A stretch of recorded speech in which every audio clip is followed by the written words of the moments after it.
हरे कृष्णा। सभी भक्तों का स्वागत है हमारे आज के गीतामृत कार्यक्रम में, जहाँ चौथे अध्याय में दिव्य ज्ञान की व्याख्या भगवान करते हुए इन श्लोकों में एक पूर्ण ज्ञानी अपने पूर्ण ज्ञान में स्थित अवस्था में कैसे इस भौतिक संसार में कर्म करते हुए कर्म से या कर्म के परिणामों से न बंधते हुए अपने मोक्ष को प्राप्त करता है। तो आज का ये जो हम श्लोक प्रारंभ कर रहे हैं, 24वां श्लोक, ये उसी श्रृंखला में एक और बहुत ही महत्वपूर्ण श्लोक है इस चौथे अध्याय का। ब्रह्मार्पणम ब्रह्म हवे ब्रह्माग्नौ ब्रह्मणाहुतं ब्रह्मैव तेन गन्तव्यम् ब्रह्म कर्म समाधिना ब्रह्मार्पणं ब्रह्म हवे ब्रह्माग्नौ ब्रह्मणाहुतं ब्रह्मैव तेन गन्तव्यम् ब्रह्म कर्म समाधिना ब्रह्मार्पणं ब्रह्म हवे ब्रह्माग्नौ ब्रह्मणाहुतं ब्रह्मैव तेन गन्तव्यम् ब्रह्म कर्म समाधिना। श्रील प्रभुपाद ने अपने एक कॉन्वर्सेशन में कहा कि ये भगवद गीता का श्लोक ये ब्रह्मवादियों के लिए काशी है। This is Kashi for the ब्रह्मवादीज। ब्रह्मवादी अर्थात जो भगवान के रूप से ज़्यादा भगवान का जो निराकार स्वरूप है, यदि हम उसको वो कहें ऐसे, तो उसके प्रति आकर्षित रहते हैं। तो निराकारवादी या ब्रह्मवादी। तो ये श्लोक जिसके अंदर भगवान ने 6 दफ़ा ब्रह्म शब्द का इस्तेमाल किया है, परंतु श्रील प्रभुपाद हमारे ऐसे आचार्य हैं कि ऐसे श्लोक में भी और हमारे बाकी के जो पूर्वाचार्य उनकी टीकाओं के द्वारा उन्होंने ऐसे श्लोक में भी कैसे भगवान का रूप, उसकी प्रधानता है भगवान के निराकार अस्तित्व की तुलना में। तो जैसे अर्जुन के मन में ये शंका कि भगवान आप मुझे ज्ञान दे रहे हो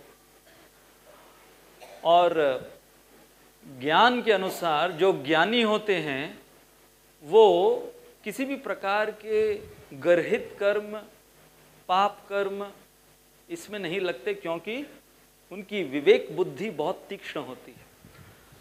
तो अपने विवेक के कारण वो पाप और पुण्य विशेष रूप से उसमें अंतर कर कर केवल अपने जीवन को पुण्यवान बनाते हैं। तो आप मुझे ऐसे घोर कर्म में क्यों लगा रहे हो? तो अर्जुन का ये जो एक कांस्टेंट क्वेश्चन अब तक रहा है, अलग अलग प्रकार से अर्जुन इस प्रश्न को पूछ रहे हैं कि आप फिर मुझे इस घोर कर्म में, घोर कर्म अर्थात अर्जुन का अर्थ मतलब क्या है उसमें कि अपने ही सगे संबंधियों को मारना और राज्य के लिए, अपने स्वयं के लिए। तो भगवान इस श्लोक के द्वारा अर्जुन के उस कांस्टेंट प्रश्न को फिर वो उसका जवाब दे रहे हैं कि अर्जुन, ये घोर कर्म तो छोड़ दो, ये ब्रह्म कर्म है जहां सब कुछ ब्रह्म है। जो व्यक्ति कर्म कर रहा है, जिसके लिए कर्म कर रहा है, जिन साधनों का इस्तेमाल करते हुए कर्म कर रहा है और जिसकी स्थापना हो रही है उस कर्म के द्वारा, ये सब कुछ ब्रह्म है। अर्थात घोर नहीं, ब्रह्म कर्म है। तो श्रील प्रभुपाद का अनुवाद इस श्लोक का इस प्रकार से है, जो व्यक्ति कृष्ण भावनामृत में पूर्णतया लीन रहता है। यहाँ पर प्रभुपाद ने तुरंत भगवान में लीन होकर एक नहीं, बल्कि कृष्ण भावनामृत में जो तल्लीन रहता है, उसे अपने आध्यात्मिक कर्मों के योगदान के कारण अवश्य ही भगवत धाम की प्राप्ति होती है, क्योंकि उसमें हवन आध्यात्मिक होता है और हवि, हवि का अर्थ है जो सामग्री होती है, हवन करने की जो सामग्रियां होती है उसे हवि कहते हैं। तो हवि भी आध्यात्मिक हो जाती है।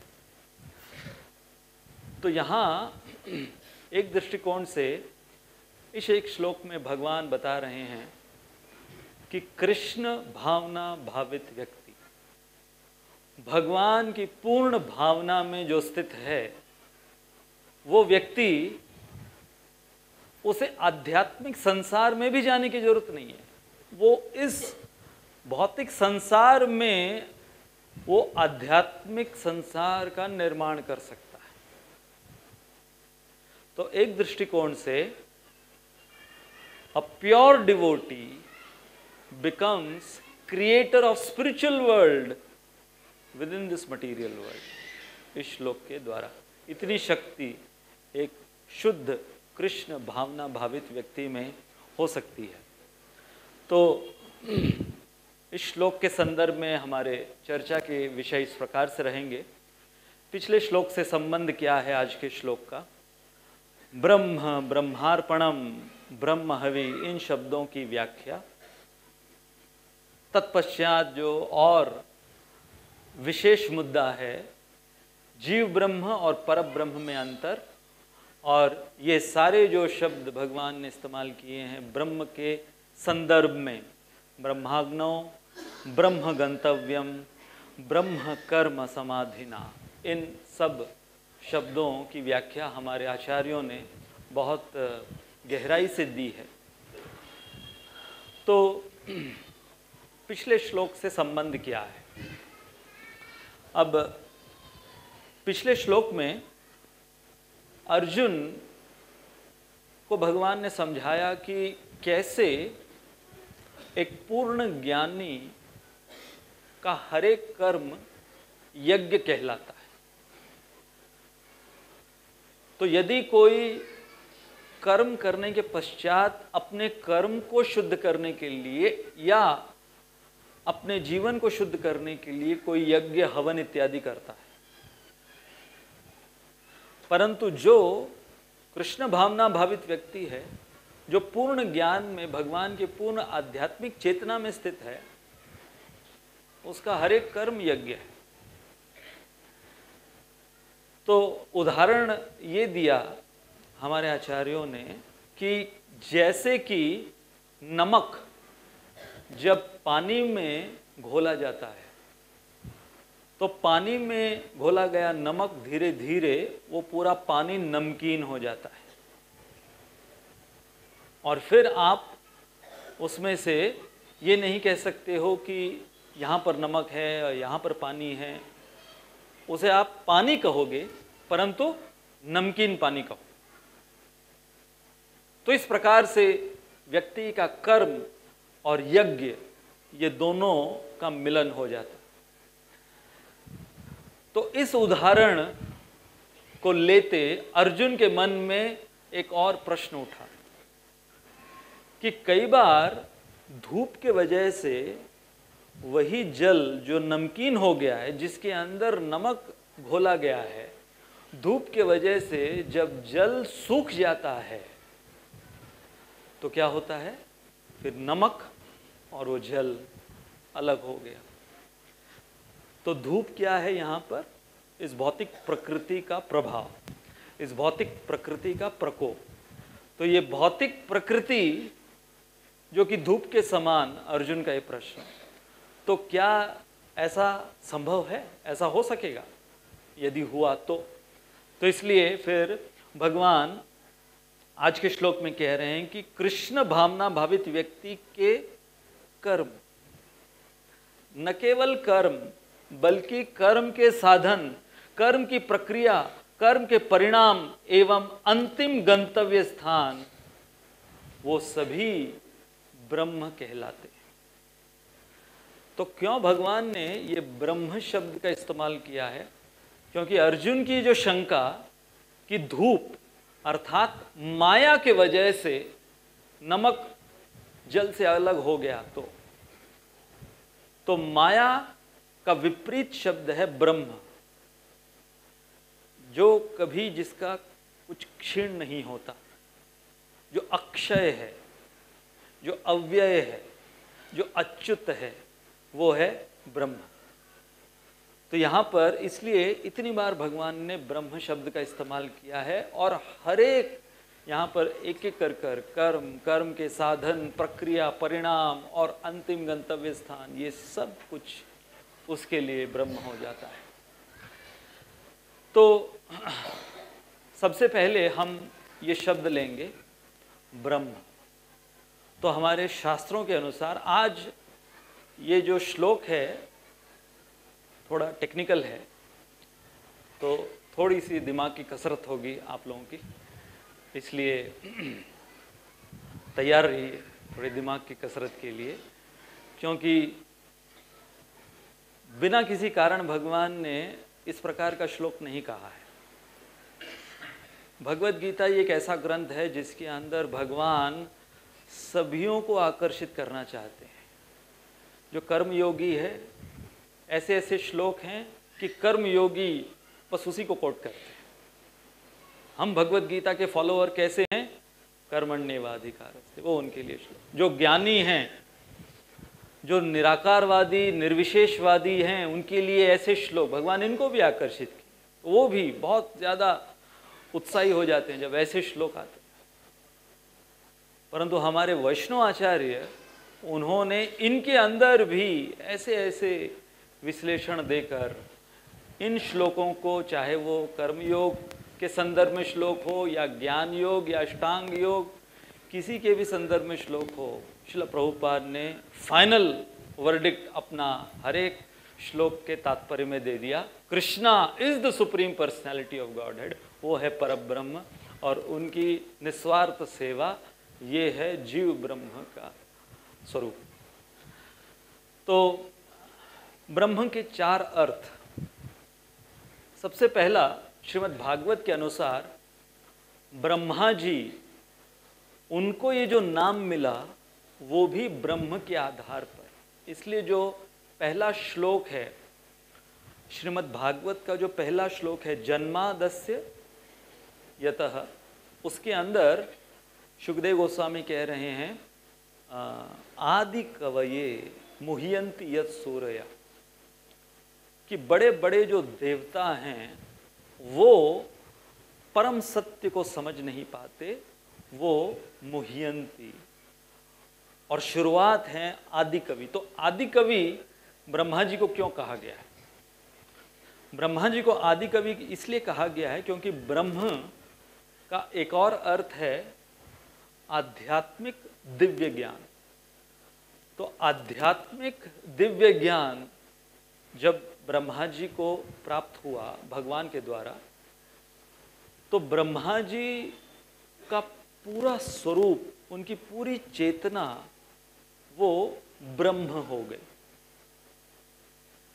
इसलिए ब्रह्मा जी जो केवल बुद्धि के बने हुए हैं, केवल बुद्धि नहीं बल्कि ब्रह्मा जी का पूरा अस्तित्व, उनका निर्माण परब्रह्म से हुआ है।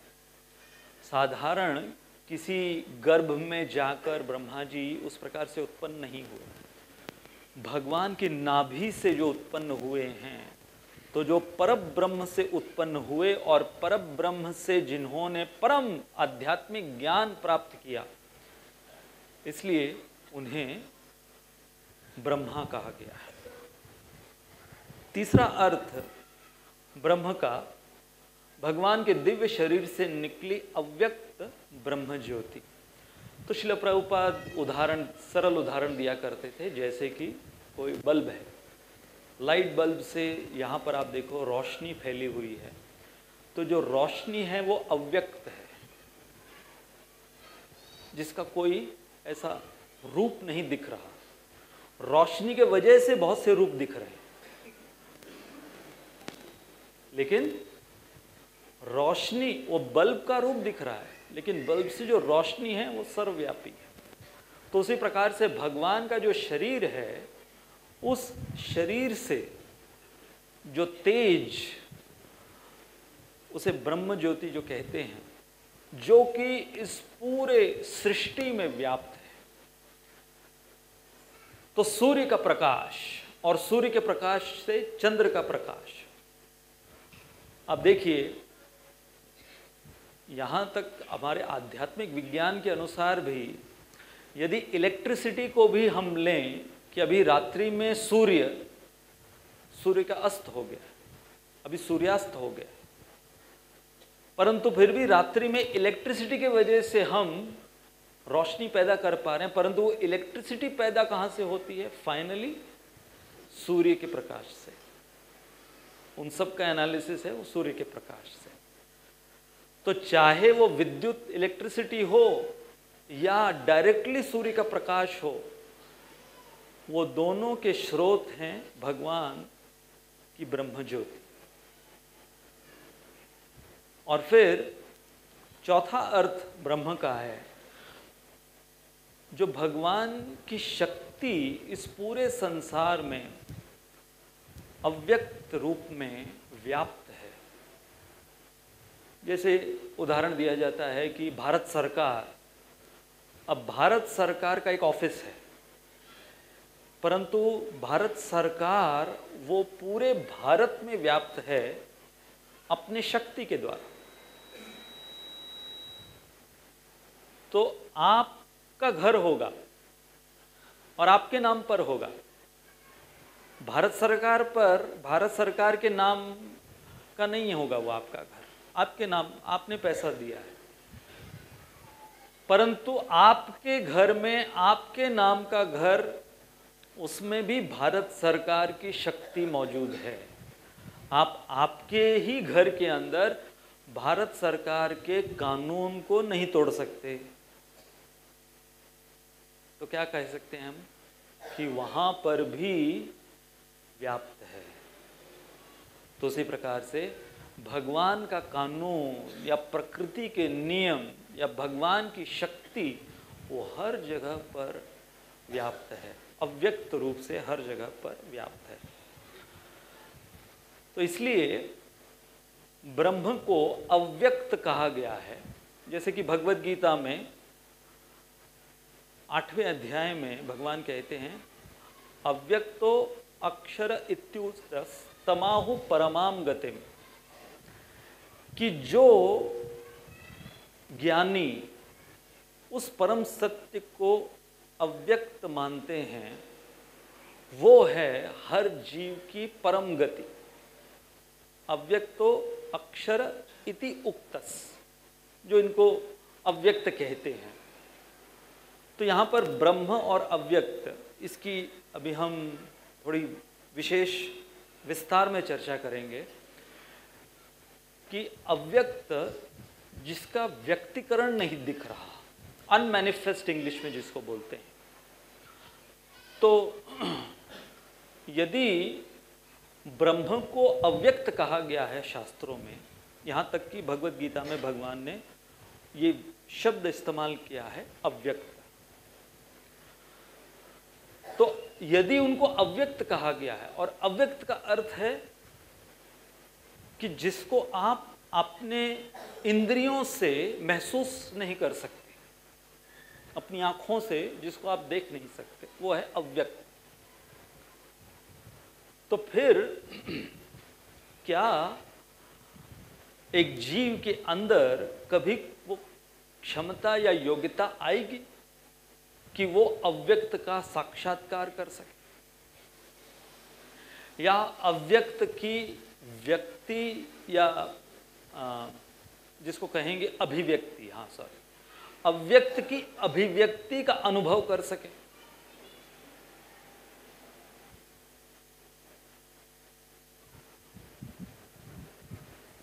तो उसके लिए सबसे पहले व्यक्त, ये शब्द, इसका अर्थ क्या है? जब व्यक्त शब्द का अर्थ समझ में आएगा तब अव्यक्त शब्द का अर्थ थोड़ा थोड़ा समझ में आएगा।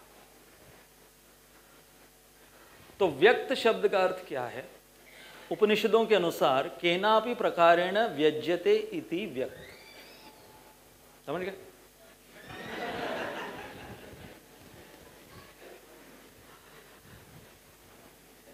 अब सरल भाषा में हमने जैसे कहा कि यहाँ पर कितनी सारी ये कैमरा है, यहाँ पर ये सेल फोन है, इसका स्टैंड है, हारमोनियम है, इधर लैपटॉप है, ये सब चीज़ें व्यक्त दिख रही हैं, हम लोगों को दिख रही है ना, इसको कहेंगे व्यक्त। तो व्यक्त का अर्थ हो गया सरल भाषा में जो वस्तु हमारे 5 इंद्रियों द्वारा महसूस की जाए। अभी हमारी 5 इंद्रियां यहाँ पर अलग अलग प्रकार से कार्यरत है। आपकी आँखें कुछ देख रही हैं स्क्रीन के ऊपर या यहाँ वहाँ, आपकी आँखें व्यक्त वस्तुओं को महसूस कर रही हैं। आपके कान, आपके नाक, आपकी त्वचा, ये सब कुछ अभिव्यक्ति का अनुभव कर रहे हैं। परंतु प्रश्न ये है, यहाँ पर अब थोड़ा टेक्निकल कैसे ये बात आ जाती है कि यदि हर चीज़ जो हमारी इंद्रियां देख रही हैं, जिसको हम कहेंगे अभिव्यक्ति जिसकी हो रही है, क्या वो सत्य है? क्या वो सत्य है? जैसे कि आप यदि किसी वस्तु को देखते हो, तो जैसे आपने एक सेल फोन को देखा और एक छोटे बालक ने इस सेल फोन को देखा जिसको कुछ नहीं पता, सेल फोन के बारे में उसको कुछ नहीं पता। तो आंखें जो हैं, जिसको कहेंगे आईसाइट, आंखें दोनों एक ही वस्तु को देख रही हैं, लेकिन आपकी आंखें जो देख रही हैं और जो समझ रही हैं, और एक छोटा बच्चा जो इस वस्तु को देखकर समझने की कोशिश कर रहा है, हो सकता है उसमें ज़मीन आसमान का अंतर होगा। तो इसलिए ये अव्यक्त और व्यक्त, इनमें अंतर समझना क्यों महत्वपूर्ण है? क्योंकि आजकल ये जो प्रश्न लोग पूछते हैं, सीइंग इज बिलीविंग, कि भाई यदि हमें हमारी आँखों से आपके भगवान नहीं दिख रहे हैं तो फिर हमारे लिए वो नहीं है। जैसे अक्सर हमारे प्रचार में जो विद्यार्थी होते हैं वो इस प्रकार के प्रश्न पूछते हैं, और यदि वो इंजीनियर्स हैं, साइंस के विद्यार्थी हैं, तो फिर उनको लगता है कि हमारा ये अधिकार है, ये हमारा वैज्ञानिक अधिकार है कि हमें ये चैलेंज करना चाहिए कि जो ये तुम्हारे शास्त्र और तुम्हारे शास्त्रों के अंदर जो कुछ बताया गया है। तो एक व्यक्ति ये प्रश्न पूछ रहा था हमसे कि ये सारे जो आप लोग कोट करते हो कि भगवत गीता में ये कहा गया है, उपनिषद में ये कहा गया है, वेद में ये कहा गया है, तो उसके पीछे का लॉजिक क्या है? सबसे ये प्रश्न उनका क्या होता है, आजकल की युवा पीढ़ी, उनका प्रश्न क्या होता है कि उसके पीछे का लॉजिक क्या है? ये सब दकियानुसी बातें, ये ना रीति रिवाज जो हैं, मंदिर में जाना, नमस्कार करना, मत्था टेकना और घंटी बजाना और ये मूर्तियों की पूजा, इस सब के पीछे किसने ये सब लॉजिक बनाया? तो अभी वर्ल्ड कप हुआ तो मैंने प्रश्न पूछा कि क्रिकेट के अंदर वो 3 स्टंप क्यों होते हैं? बैट्समैन के पीछे, बचपन में हम सब क्रिकेट खेले ना, यहाँ पर सब बैठे जो क्रिकेट खेले ना, कभी आपने प्रश्न पूछा 4 क्यों नहीं? 3 की क्या जरूरत है? 2 ही लगा सकते थे या 1 ही लगा सकते थे। कौन से शास्त्र में क्रिकेट के किसने लिखा ये कि बैट्समैन के पीछे 3 स्टंप होने चाहिए और उसके ऊपर वो बेल्स जिसको कहते हैं वो होने चाहिए? पूछा कभी? नहीं। 6 बॉल 1 ओवर में क्यों होना चाहिए? अगर मैं बॉलर हूं, मुझे अच्छा लग रहा है बॉल करना, मैं 12 बॉल करूंगा 1 ओवर में। हाँ, ये कौन सी दकियानुसी ख्यालात वाली बातें हैं कि 1 ओवर में खाली 6 बॉल होनी चाहिए और 3 स्टंप पीछे होना चाहिए। मैं अगर बैट्समैन हूं तो मैं तो 1 भी स्टंप नहीं लगाऊंगा। कर ले जो करना, 1 भी स्टंप नहीं लगाऊंगा। तो जब ये सारी बातें आती हैं तो यहां पर कहां जाता है हमारा लॉजिक कि कौन से क्रिकेट के शास्त्र में, फिर बाद में कौन से ऐसे महापंडित क्रिकेट के महापंडित ने ऐसे क्रिकेट के कोई पुराण में लिखा कि क्रिकेट के इस गेम के अंदर बैट्समैन के पीछे 3 स्टंप होने चाहिए और 1 ओवर में 6 बॉल होने चाहिए और लुढ़क कर बॉल उस तरफ जाए, बाउंड्री, उसको बाउंड्री बोलते हैं, और फिर बिना किसी को टच किए ऊपर जाए तो उसको छक्का बोलेंगे। किसने ये सब रूल्स बनाए? तो अब आप देखिए कि ठीक है, हम उस टॉपिक में इतना नहीं जाएंगे, वो एक अलग अपने आप में टॉपिक है। परंतु प्रश्न ये है कि हमारे इंद्रियों से हम, जैसे कि आँखों की हमने चर्चा की, उसी प्रकार से हमारे कान हैं। अभी जो भी शब्द मैं उच्चारण कर रहा हूँ, इन शब्दों को आप सबके कान सुन रहे हैं। ये शब्द आप सबके कानों के पर्दों पर पड़ रहे हैं, परंतु हर एक व्यक्ति अपने अपने कान के पर्दे पर जो शब्द को सुन रहा है, उसकी अभिव्यक्ति वो व्यक्ति अलग करता है। जैसे कि मैंने क्रिकेट शब्द बोला, तो कोई यदि क्रिकेट का प्रेमी है तो तुरंत उसके मन में क्रिकेट का पिक्चर सामने आए। अब ये क्रिकेट शब्द एक कीड़े का भी नाम है, एक कीड़े का भी नाम क्रिकेट है। तो अगर कोई बायोलॉजिस्ट है जिसका पूरा जीवन जूलॉजी या जूलॉजिस्ट, अगर कोई जूलॉजिस्ट है तो वो क्रिकेट शब्द सुनते ही उसके मन में कीड़े, जैसे राधानाथ महाराज बताते थे, उनको जब पता ही नहीं था, जब पहली दफ़ा इंडिया में उन्होंने सुना इतना पागलपन है कि वी प्ले क्रिकेट, तो उनको लगा इंडियंस कह रहे हैं वी प्ले विथ क्रिकेट, मतलब क्रिकेट जो कीड़े का नाम है, वो कीड़ों से ये लोग खेलते हैं। तो वो एक वर्ड, परंतु एक वर्ड उसकी अभिव्यक्ति अलग अलग तरीके से होगी। तो आपको हम आज का हमारा वीडियो बताएंगे जिसमें आपकी आंखें इस वीडियो में क्या देख रही हैं और आपका ब्रेन जो देख रही है उसको क्या समझ रहा है। ये वीडियो हमारे आँखों और हमारे ब्रेन में शॉर्ट सर्किट लाने के लिए बनाया गया है। तो तैयार हो जाइए, आपके आँखों और आपके मस्तिष्क, आपके ब्रेन में शॉर्ट सर्किट में व्यक्त था, वो सत्य नहीं था। ये मानते हैं आप लोग?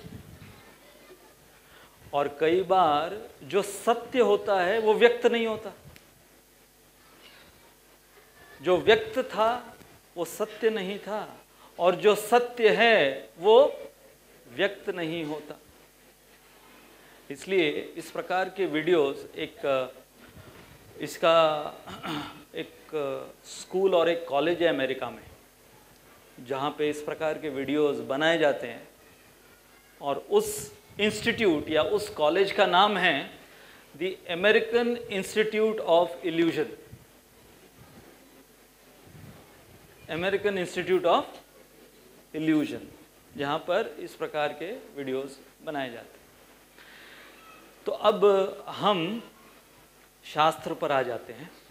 शास्त्र के आधार पर अब ये जो अव्यक्त ब्रह्म को अव्यक्त कहा गया है, या परम सत्य को जो अव्यक्त कहा गया है, तो क्यों कहा गया है, और अव्यक्त भगवान को बोला गया तो उसके पीछे का तात्पर्य क्या है। तो हम लेंगे माता देवकी की स्तुतियाँ।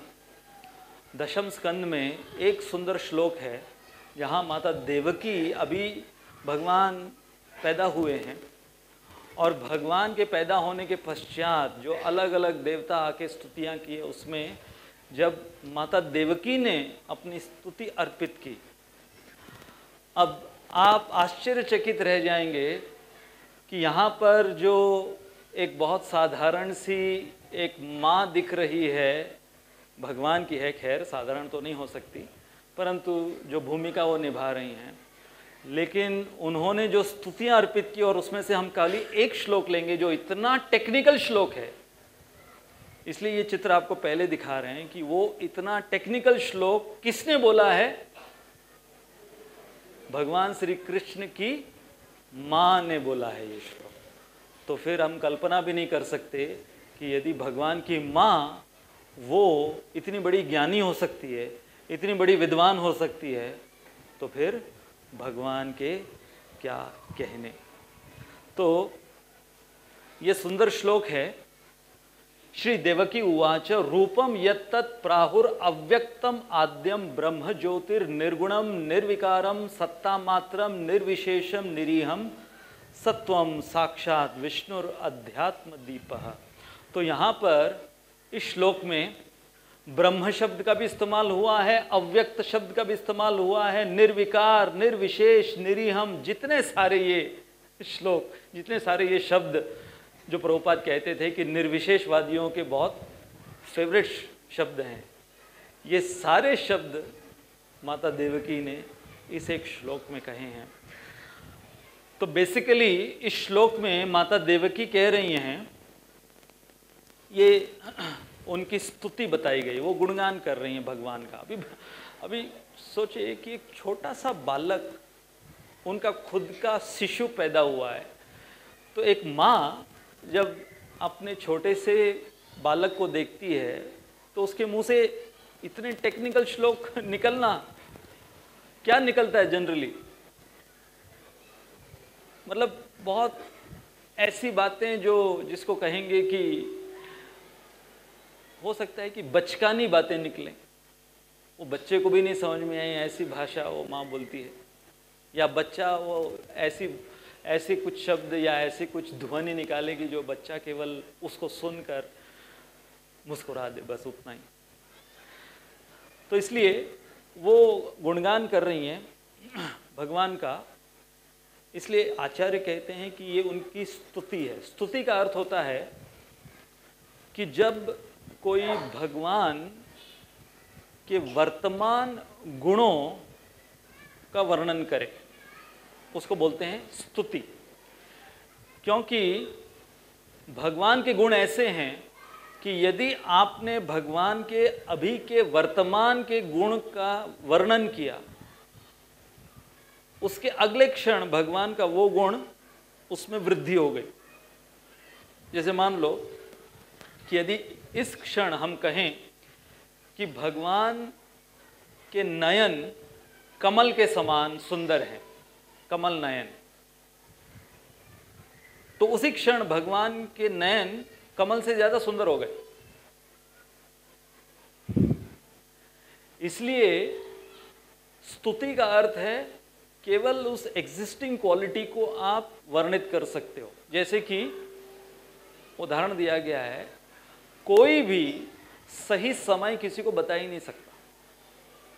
यदि मैं आपसे पूछूं कि इस वक्त टाइम क्या हुआ है, एग्जैक्ट टाइम क्या हुआ है, तो आप क्या कहोगे? अगर आपके पास डिजिटल घड़ी भी है, 9:03:40 जैसे ही आपने ये बोला, वो बोलने में आपको 1 सेकंड लगा ना, तो जैसे आपने बोला 40 सेकंड 41 हो गए, तो आपने गलत टाइम बोला है फिर। और अगर आप बोलोगे नहीं मैं फिर अगला वाला सेकंड पहले ही बोल देता हूं, तो आपने अगला वाला बोल दिया, मतलब फिर गलत बोल रहे हैं आप, अभी वाला नहीं बोल रहे। समझ में आ रहा? वैसे भगवान के गुण हैं कि अभी अगर मैं कुछ कहूं भगवान का गुण, तो उसी क्षण भगवान की सुंदरता बढ़ गई। मैं कहूं भगवान इतने गुणवान हैं, इतने विद्वान हैं, उसी क्षण भगवान की विद्वत्ता बढ़ गई, भगवान की शक्ति बढ़ गई, भगवान का ऐश्वर्य बढ़ गया। इसलिए उसको स्तुति बोलते हैं, एग्जिस्टिंग क्वालिटीज। तो यहां पर माता देवकी कह रही हैं कि सबसे पहला शब्द उन्होंने कहा रूपम, रूप है, आपका जो रूप है, इसलिए वो सबसे महत्वपूर्ण है। और आप साक्षात विष्णु हो। और उसके बीच में माता देवकी बोल रही हैं कि आपको अव्यक्त जो कहा गया है वेदों में, क्यों कहा गया है, तो 9 कारण दे रही हैं इस श्लोक में। माता देवकी 9 कारण दे रही हैं। ये जो 9 अलग अलग प्रकार के शब्द हैं, एक एक कर कर हम उसकी चर्चा करेंगे कि इन 9 शब्दों या 9 गुणों के वजह से जो भगवान विष्णु इस दिव्य रूप में अवतरित हुए हैं, माता देवकी के पुत्र के रूप में, वो कैसे अव्यक्त भी हैं और अव्यक्त उनको क्यों बोलना चाहिए। तो इसलिए जो 9 कारण, उसमें सबसे पहले जो शब्द माता देवकी इस्तेमाल कर रही हैं, यत्तत् प्राहुर अव्यक्तम आद्यम। तो सबसे पहला शब्द है आद्यम या कारण, आद्यम। अब देखिए, कोई भी वस्तु जो व्यक्त है, व्यक्त का अर्थ समझ गए ना अभी आप लोग? तो जो भी वस्तु व्यक्त है, उस व्यक्त वस्तु का कोई कारण रहा है। जैसे ये व्यासासन यहां पर व्यक्त है, तो ये व्यासासन यहां पर व्यक्त क्यों है? क्योंकि इसके पीछे कोई कारपेंटर का काम, कोई कारपेंटर का हाथ लगा है। तो ये कहेंगे कि इसका कोई आदि रहा, इसलिए ये व्यक्त है ना? तो यदि इसका कोई आदि है जिसने ये व्यासासन बनाया, तो आदि होने के वजह से ये व्यक्त है। तो यदि इसको हम अव्यक्त बोलें, नहीं बोल सकते क्योंकि इसका कोई आदि है, तो अव्यक्त किसको बोलेंगे? जिसका कोई आदि नहीं है, उसको अव्यक्त बोलेंगे। तो इसलिए माता देवकी कह रही हैं कि आप आद्यम, आप सबके आदि हो, इसलिए आपका कोई आदि नहीं है। इसलिए क्योंकि जो वस्तु का आदि होता है, वो वस्तु व्यक्त होती है, और जो व्यक्ति, जो वस्तु का कोई आदि नहीं, अव्यक्त। तो ये पहला कारण कि भगवान को अव्यक्त क्यों बोला जाता है। आगे फिर वो कहती हैं कि आपको ब्रह्म, जैसे आज का श्लोक जिसके अंदर ब्रह्म शब्द 6 बार इस्तेमाल हुआ है। तो अब ब्रह्म शब्द का अर्थ क्या है? भृंगति भृंगयति इति च तद ब्रह्म, कि जो सब जगह पर व्याप्त हो उसे कहेंगे ब्रह्म। तो यदि कोई सब जगह पर व्याप्त है, और जैसे फिर से यदि हम इसी व्यासासन का उदाहरण लें, तो व्यासासन व्यक्त है क्योंकि व्यासासन एक स्पेस में कंस्ट्रिक्टेड है, एक जगह और टाइम में कंस्ट्रिक्टेड है।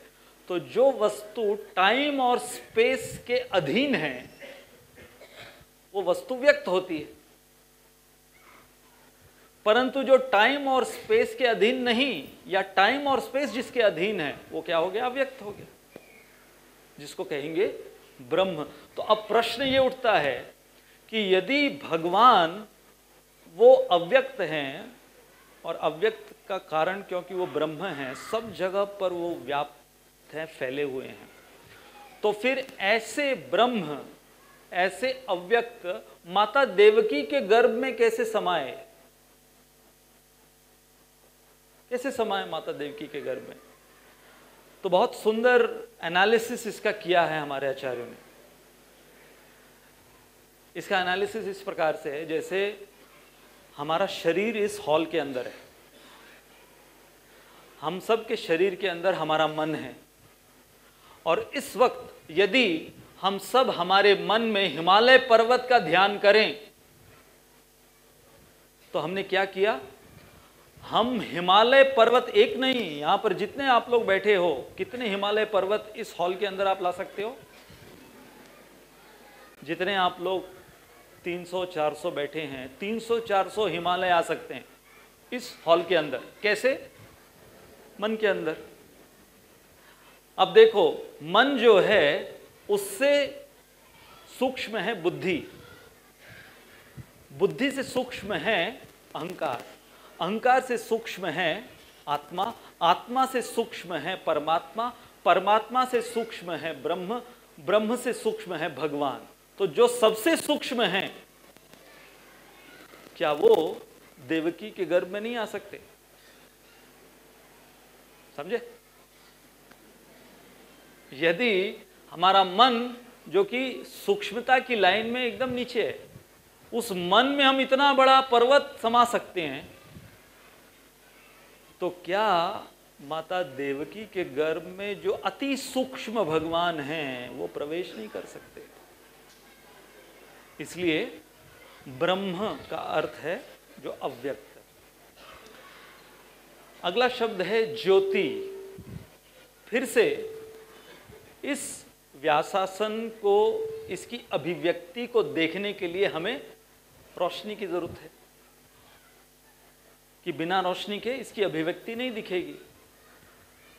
तो जो व्यक्ति जिसको रोशनी की कोई जरूरत नहीं है, वो अव्यक्त हो गया फिर ना।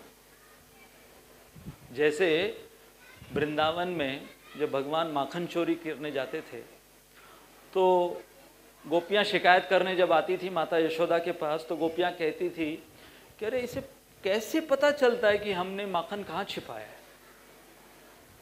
तो एक गोपी कहती है कि आपने ये जो इतने चमकीले आभूषण पहना रखे हैं तुम्हारे कृष्ण को, तो वो हम लोग अंधेरी कोठरी में रखते हैं, वहां पर भी ये इसके आभूषण चमक चमक के लाइट पैदा करते हैं, ज्योति पैदा करते हैं। तो माता यशोदा कहती तो सिंपल सोल्यूशन है, मैं सारे आभूषण इसके निकाल दूंगी, बस फिर अंधेरी कोठरी में इसको क्या दिखेगा? कुछ नहीं दिखेगा, छुपाओ फिर तुम माखन जहां छुपाना है अंधेरे में। तो एक गोपी ने कहा उससे भी काम नहीं चलेगा, अरे इसके शरीर से ज्योति निकलती है, आभूषण कुछ नहीं है, इसके शरीर से ज्योति निकलती है। इसको नंग धड़ंग भेज दो, फिर भी पूरा जैसे कि बड़ा हैलोजन लाइट होता है, हैलोजन तो कुछ भी नहीं है, ब्रह्म ज्योति जो भगवान के शरीर से निकलती है। तो इसलिए जो सबके सारे ज्योति के स्रोत हैं, उन्हें किसी ज्योति की आवश्यकता नहीं अपने आप को दिखाने के लिए, परंतु इस संसार में किसी भी वस्तु को देखने के लिए आपको रोशनी की या ज्योति की आवश्यकता पड़ती है।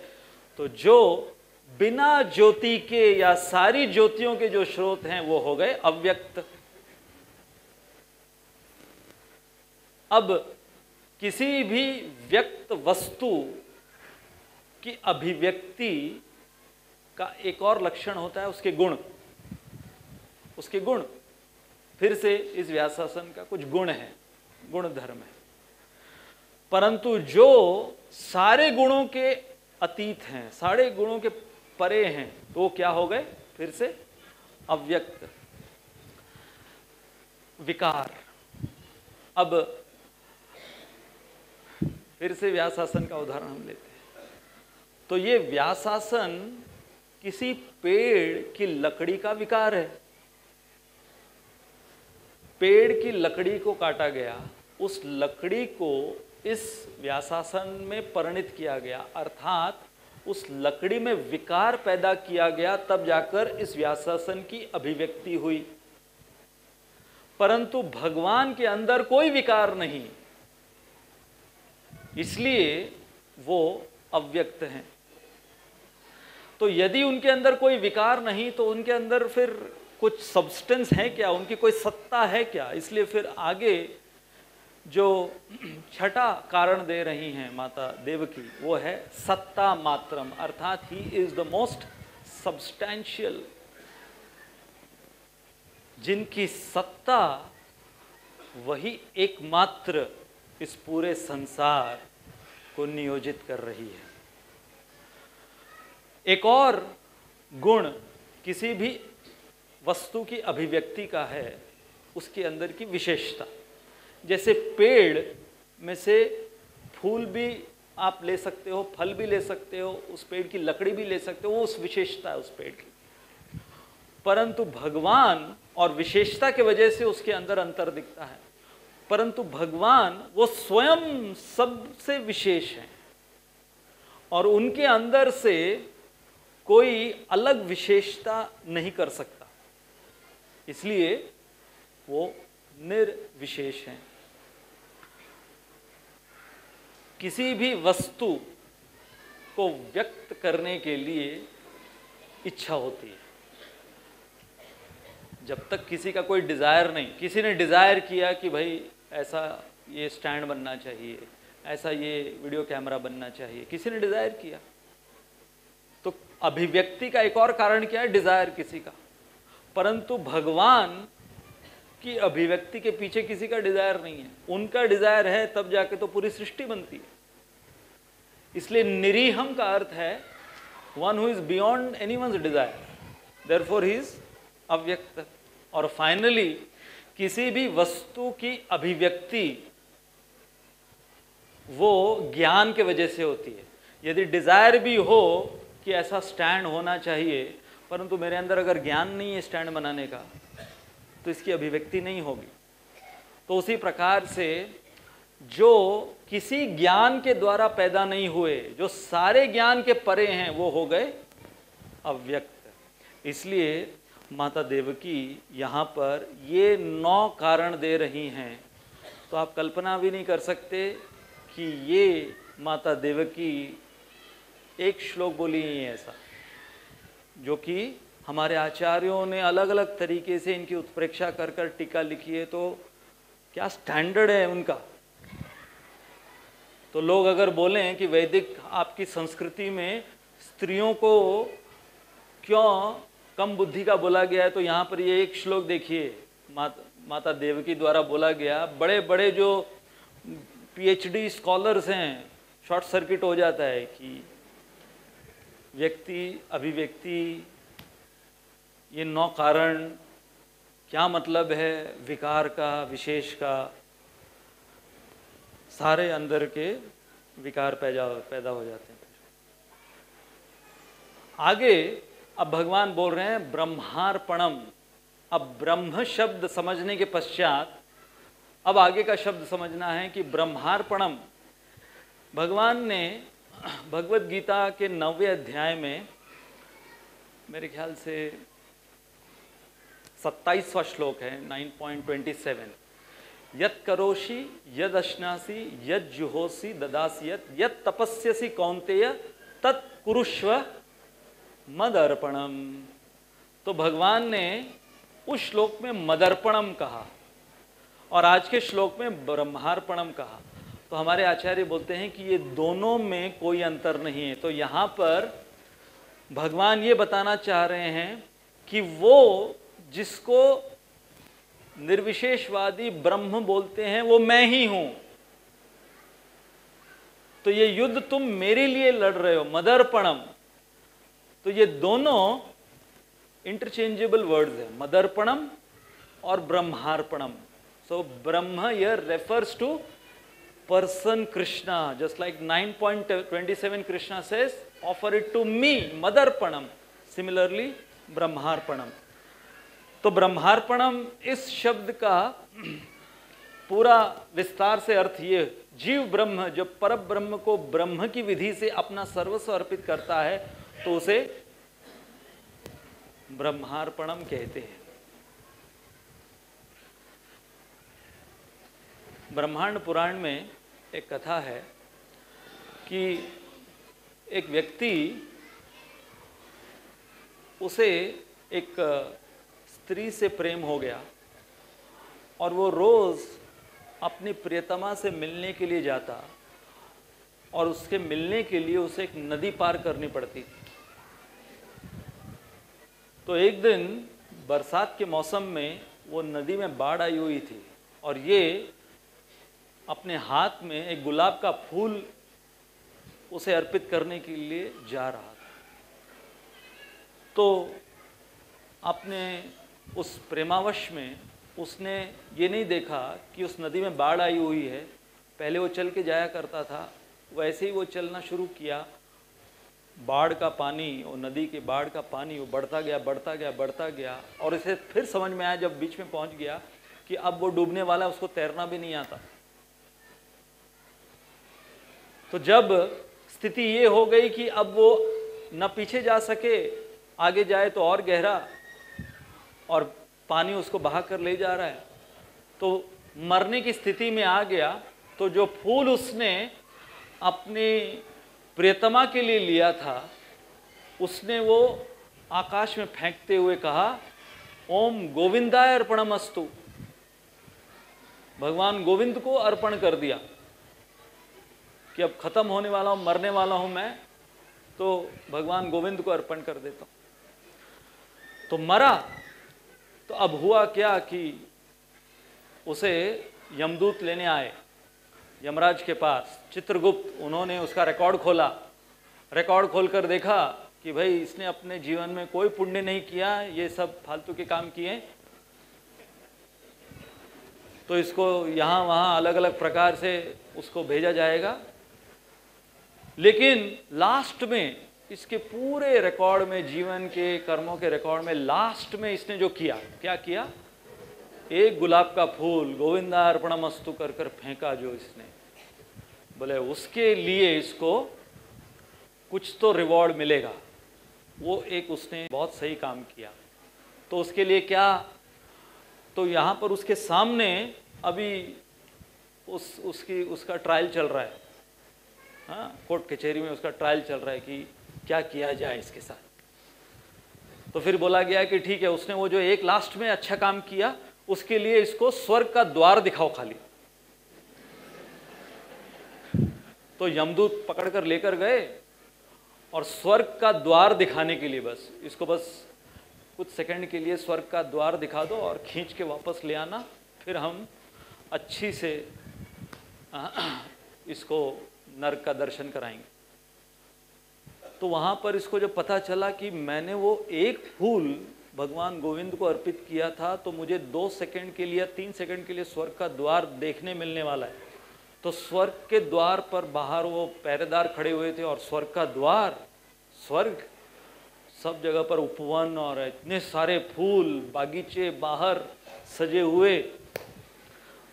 तो यहाँ पर उसके पास 3 सेकंड था, तो वो कूदा, वो जो पहरेदार की तलवार थी, तलवार निकाला और उसने वो बागीचे के फूल एक एक काटने लगा वो तलवार से, और काटते हुए कुछ 5 से 10 फूल उसने उखाड़ दिए अपनी तलवार से उसकी, और चिल्लाने लगा, केशवार्पणमस्तु, गोविंदार्पणमस्तु, मुकुंदार्पणमस्तु, ऐसे करके 5-10। तो सारे उधर रिकॉर्ड हो रहा है कि इसने 3 सेकंड में 10 फूल अर्पित कर दिए। तो यमदूत कंफ्यूज, अब क्या किया जाए। तो फोन लगाया चित्रगुप्त को, क्या करें? तो उन्होंने कहा कि भाई अब तो ड्यूरेशन बढ़ गया इसका, तो वैसा करो इसको अंदर ले जाओ, स्वर्ग के अंदर थोड़ा एक 10 मिनट घुमा दो। अरे 3 सेकंड में इसने ये कर दिया, 10 मिनट में पता नहीं क्या करेगा। और वही किया, उसको अंदर 10 मिनट अंदर एंट्री मिली, परमिशन मिला अंदर जाने का। उस 10 मिनट में उसने एक ही काम किया, जितने फूल उसको यहाँ वहाँ दिखे एक एक कर कर सारे फूल भगवान को अर्पित करता गया, करता गया, करता गया, करता गया। तो ऐसे कर कर फाइनली यमदूत को खाली हाथ लौटना पड़ा, और ये व्यक्ति केवल पुष्प अर्पण करने से वो वैकुंठ धाम प्राप्त हो गया उसे। तो जो भगवान कहते हैं कि पत्रम पुष्पम फलम तोयम यो में भक्त्या प्रयच्छति, तो यहाँ पर ब्रह्मार्पणम का अर्थ कि जब जीव ब्रह्म वो पर ब्रह्म को ब्रह्म की विधि से अपना सर्वस्व अर्पित करता है। हालांकि इसके पश्चात की जो स्लाइड है वो उसमें बहुत से और उदाहरण हैं मदर्पणम के, तो वो हम हमारे पार्ट 2 में लेंगे। तो आज का जो भाग 1 है उसको हम यहीं पे विराम देते हैं कि टेक होम मैसेज आज के इस श्लोक के, जो शुरुआत में टेक्निकल आपको लगा होगा, वो जो ब्रह्म शब्द और उसका अव्यक्त और अव्यक्त का व्यक्तिकरण, ब्रह्मानुकरण, ये सब का समन्वय क्या है, कि माता देवकी के विश्लेषण के अनुसार, उस श्लोक के अनुसार। तो फाइनली आज के श्लोक का टेक होम मैसेज ये है कि यदि हम हमारा जीवन अलाइन करें, हम जो कि जीव ब्रह्म हैं और परम ब्रह्म की सेवा में हम हमारा जीवन यदि अलाइन करें, तो हमारे जीवन से संबंधित हर एक वस्तु, हर एक व्यक्ति, हर एक स्थिति, हर एक परिस्थिति, हर एक स्थान, वो सब कुछ ब्रह्म बन जाता है। ब्रह्म का अर्थ है, जो भगवान यहाँ पर कह रहे हैं, आध्यात्मिक। तो भगवान, वो जो अनुवाद आज के श्लोक का क्या था कि ऐसा पूर्ण कृष्ण भावना भावित व्यक्ति, वो अपनी ब्रह्म चेतना से या कृष्ण भावना भावित चेतना से वो इस भौतिक संसार में परब्रह्म के लोक को लेकर आ जाता है। He becomes the creator of the spiritual world within the creation of the Supreme Personality of God. तो ये क्षमता कब उसे हासिल होती है? जब वो एकनिष्ठ भाव से, यहाँ पर जो कहा गया है ब्रह्मार्पणम, तो ये तो पहला वर्ड है, ब्रह्मार्पणम। और ब्रह्मार्पणम जिसको हम कहेंगे कि सिनोनिम, उसका दूसरा समानार्थी शब्द भगवान ने इस्तेमाल किया है मदर्पणम। तो इसके कौन कौन से और उदाहरण हैं, इसकी हम चर्चा करेंगे हमारे अगले सिटिंग में। बहुत बहुत धन्यवाद। हरे कृष्ण।